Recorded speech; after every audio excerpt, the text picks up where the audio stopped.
अस्सलाम वालेकुम। जो आज चैप्टर हम स्टार्ट कर रहे हैं ना वो एड्रीनल हार्मोन है। इजी चैप्टर है, यानी कि एड्रीनल हार्मोन हमें पता है क्या होता है। एड्रीनल ग्लैंड जो हार्मोन सेक्रेट करते हैं ना वो एड्रीनल हार्मोन्स होते हैं।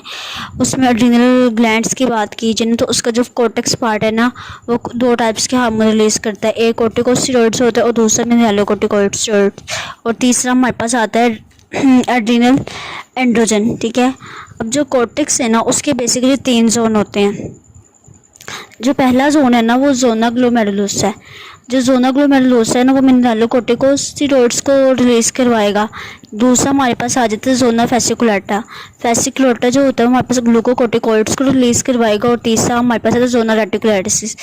जो जोना रेटिकुलेटिस है ना वो एंड्रोजन को रिलीज़ करवाएगा। ठीक है, ये हमारे थे 3 जोन। सबसे पहले हमारे पास आ जाते हैं कॉर्टिकोस्टेरॉइड्स।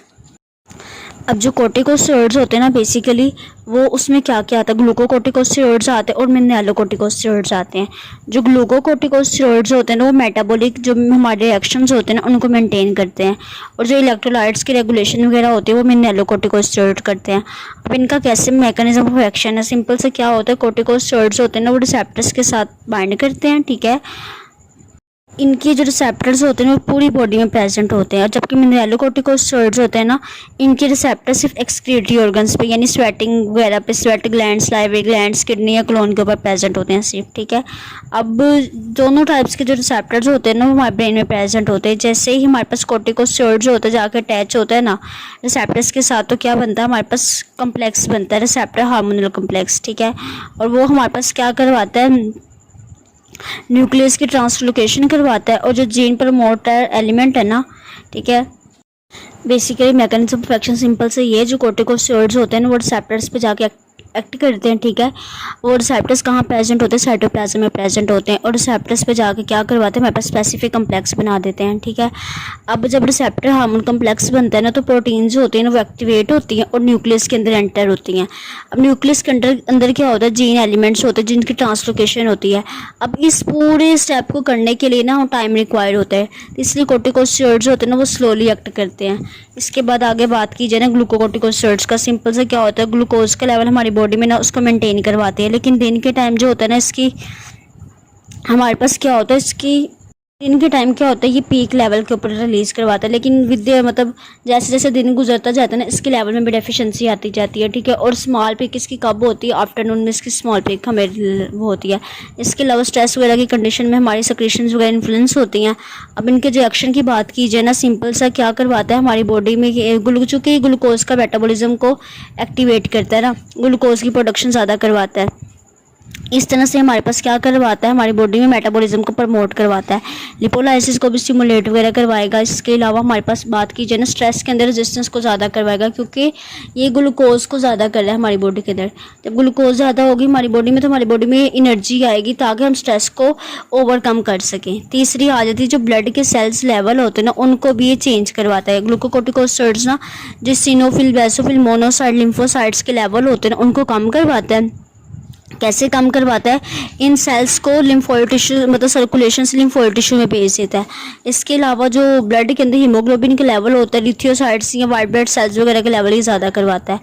अच्छा, फिर ये ना हम लोग ग्लूकोकोर्टिकोस्टेरॉइड्स को ना एंटी इन्फ्लेमेटरी एक्शन में भी यूज़ करते हैं। कैसे यूज़ करते हैं, बेसिकली ना हमारे पास साइटोकिन्स जो होती हैं ना वो हमारे पास क्या होती है, इन्फ्लेमेटरी मीडिएटर्स होती हैं। जो ग्लूकोकोर्टिकोस्टेरॉइड्स होते हैं ना इसकी प्रोडक्शन को कम करते हैं, और इसके साथ ना हमारे पास रेकोडोनिक एसिड होता है। रेकोडोनिक एसिड भी हमारे पास एक इन्फ्लेमेटरी मीडिएटर्स होता है। ये इन दो चीज़ों को यानी कि साइटोकाइंस को और रेकोडोनिक एसिड्स को ना इनहिबिट करता है, और इस तरह से जो इन्फ्लेमेटरी एक्शन होता है ना वो प्रोड्यूस करवाता है। फिर इसके अलावा अगर बाकी सिस्टम्स की बात की जाए ना तो हमारे पास ACTH की प्रोडक्शन को कम करवाएगा। ठीक है, इसके अलावा ग्लूकोकोर्टिकोस्टेरॉइड्स वगैरह की जो सिंथेसिस होगी उसको कम करवाएगा। थायराइड स्टिमुलेशन हार्मोन को भी इफेक्ट करेगा। ये सिंपल से इसका वो था। मिनरलोकॉर्टिकोस्टेरॉइड्स का बेसिकली क्या काम होता है, ये हमारी बॉडी में जो फ्लूइड वगैरह के लेवल होता है ना उसको मेंटेन करते हैं। इसमें जो हार्मोन हमारे पास आती है ना एल्डोस्टेरोन आता है। ठीक है, एल्डोस्टेरोन सिंपल से क्या होता है, रिसेप्टर्स पे एक्ट करवाता है, और हमारे पास क्या होता है किडनी के अंदर रीअब्जॉर्प्शन वगैरह को ज़्यादा करवाता है, सोडियम तरह को, और इस तरह से हमारी बॉडी में ग्लूकोज वाटर के लेवल को ना मेंटेन करवाता है। फिर हमारे पास आ जाते हैं therapeutic uses of corticosteroid. Simple सा है कि हम लोगों ने क्या करना है, एडिसन की डिसीज़ के अंदर हम लोग इसको यूज़ करते हैं। ठीक है। उसके बाद हम इसको क्या करते हैं, क्या कहते हैं, हमारे पास जब इसकी डेफिशिएंसी हो जाती है एड्रीनोकोर्टिकोस्टेरॉइड्स हार्मोन्स की, तो हम लोग इसको यूज़ करते हैं, ये जो ग्लूकोकोर्टिकोस्टेरॉइड्स वगैरह। हमारे पास कुशिंग सिंड्रोम में हम लोग इसको यूज़ किया जाता है। इसके अलावा कंजेनिटल हार्ट हाइपरप्लेजिया में इसको प्रेफर किया जाता है। इन्फ्लेमेटरी मेडिएटर्स में प्रेफर किया जाता है। एलर्जी के लिए प्रेफर किया जाता है हम इसको। इसके अलावा लंग मैचुरेशन यानी कि जो फीटल्स वगैरह होते हैं, यानी जो प्रीमेच्योर डिलीवरी होती है ना, उसमें हम लोग उसको प्रेफर किया जाता है। ठीक है। प्रीमेच्योर डिलीवरी में क्या होता है, ये हमारे पास जो लंग की मैचुरेशन होती है ना फीटल की, उसको वो स्टिमुलेट करवाता है, उसको मैच्योर करवाता है। फार्माकोकाइनेटिक्स सिंपल से कि ये बहुत अच्छे से। अच्छा, यहाँ पे ना हमारा टेबल है फिगर 26.4, इसको आपने लाजमी करना है ताकि आपको क्लासिक मतलब ड्यूरेशन के लिहाज से आपको कोर्टिकोस्टेरॉइड्स का ना याद हो जाए। इसके अलावा फार्माकोकाइनेटिक्स सिंपल सा ये कि बॉडी में बहुत अच्छे से ओरल एब्जॉर्प्शन के बाद वो हो जाती है, अब्जॉर्ब हो जाती है। ठीक है।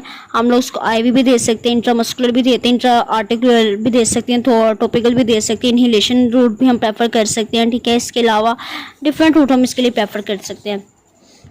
अब यहाँ पे ना प्रेडनिसोन का बताया हुआ है। जो प्रेडनिसोन है ना वो प्रेगनेंसी के अंदर सेफ़ है। ठीक है। क्योंकि इसके फीटस के ऊपर बहुत कम इफेक्ट्स होते हैं।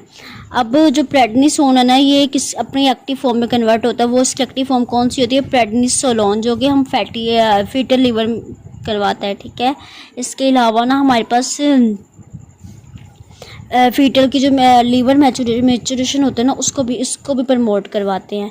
एडवर्स इफेक्ट्स में ना हमारे पास ग्राफ पूरी एक फिगर बनी हुई है, उसमें वो कर लें कि क्या करवाता है, बच्चों के अंदर जो ग्रोथ होता है ना उसको कम करवाता है, ऑस्टियोपोरोसिस करवाता है, इनकी भूख को ज़्यादा करवाता है, हाइपरटेंशन करवाता है, इमोशनल डिस्टर्बेंस करवाता है, इन्फेक्शन का रिस्क ज़्यादा करवाता है, ग्लाइकोमा करवाता है। ठीक है। हमारे पास डायबिटीज़ का रिस्क ज़्यादा करता है, हाइपोकलीमिया वगैरह करवाता है। इसके अलावा पेरिफेरल एडीमा वगैरह करवाते हैं। अच्छा, डिसकंटिन्यूएशन में ये है कि अगर हम सडन से इसको छोड़ देंगे ना, सडन से ये वाले जो ड्रग्स होती हैं इनको कोर्टिकोस्टेरॉइड्स को, जिसकी वजह से हमारे पास साइड इफ़ेक्ट्स प्रोड्यूस होंगे, तो इसलिए हम लोग ने सडन नहीं इसको छोड़ना, हमने एक प्रॉपर सीक्वेंस के साथ इसको छोड़ना होता है। इनहिबिटर ऑफ द एडिनोकोर्टिकोस बायोसिंथेसिस और फंक्शन, इसमें हमारे पास 3 आती हैं, कैटेकोनाजोल, स्पाइरिनोलेक्टोन और लास्ट एपिलेरेनोन। जो कीटोकोनाजोल है ना वो हमारे पास एंटी फंगल होता है। ठीक है। और ये एड्रीनल जो ग्लैंड्स, स्टीरॉइड्स और हार्मोन्स होते हैं ना उनको इनहिबिट करता है, और हम कुशिंग सिंड्रोम की पेशेंट में हम लोग उसको यूज़ किया जाता है। स्पाइरिनोलेक्टोन है, ये एंटी हाइपरटेंसिव है। ठीक है। ये पोटाशियम स्पेयरिंग डायूरेटिक है। सिंपल से ये क्या करता है, एल्डोस्टेरोन जो उसको एंटागोनाइज करता है एल्डोस्टेरोन को, और हमारी बॉडी में क्या करवाता है, सोडियम वगैरह की जो किडनी में रीअब्जॉर्प्शन होती है ना उसको कम करवाता है।